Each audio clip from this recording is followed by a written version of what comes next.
அப்ப இதெல்லாம் வச்சு பார்க்கும்போது யாரு வரணும்னு மக்கள் தீர்மானிக்கிட்டோம். மக்கள் எனக்கு இந்த ஆட்சி வேணாம்னா போகட்டும். அடுத்து கிடைக்கிற அடியில அப்புறம் தன்னை போல வந்து நிப்பாங்க.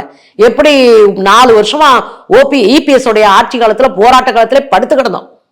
அப்படி ஆயிரும். இதெல்லாம் ஒரு பக்கம் இருக்கு. இப்ப ஸ்டாலின் அவர்கள் வந்து விஜய் அவர்களை பார்த்துதான் வந்து காப்பி பண்றாரு, எல்லாமே அப்படியே காப்பி பேஸ்ட் பண்றாரு. ட்ரெஸ் கோட்ல இருந்து அந்த ஸ்டைல்ல இருந்து எல்லாமே அப்படின்ற மாதிரியான கருத்து. நல்ல வேலைங்க, மனித குலத்துக்கே விஜய் தான் ஆடை நெஞ்சு கொடுத்தாருன்ற அளவுக்கு சொல்லாம இருக்கிறாங்க. அந்த அளவுக்கு நான் விஜய் ரசிகர்களை பாராட்டுறேன். முதல்ல விஜய் போடுறாரு இந்த ட்ரெஸ் கோடு ஜெகன்மோகன் போட்டது. ஜெகன்மோகன் ஆந்திராவுடைய முதலமைச்சராக இருந்தவர். அவருடைய ட்ரெஸ் கோடு இது. அப்ப இதுக்கு முன்னாடி யாருமே போடலையா? ஊரே போட்டது தாங்க. ஒருத்தருக்கு ஒரு ட்ரெஸ் பேட்டர்ன் பிடிச்சிருக்கு, அதை அவங்க தொடர்ந்து போடுறாங்க. ஒரு பேட்டர்னை உருவாக்க ட்ரை பண்றாங்க, அவ்வளவுதான். ஏன் இந்த சாண்டல்கள் பேண்ட்டை போட்டு ஒயிட் சட்டை போட்டதில்லை? நான் போட்டிருக்கேன். சாண்டல் கலர் பேண்ட்டை போட்டு கருப்பு சட்டை போட்டு நான் போயிருக்கேன். அப்போ சுந்தரவல்லியோடைய ஸ்டைல அண்ணன் விஜய் வந்து காப்பி அடிச்சிட்டாரு அப்படின்னு சொல்லவா? நான் என்னுடைய ஃபேன்ஸை வச்சு 4 போஸ்ட் போடவா?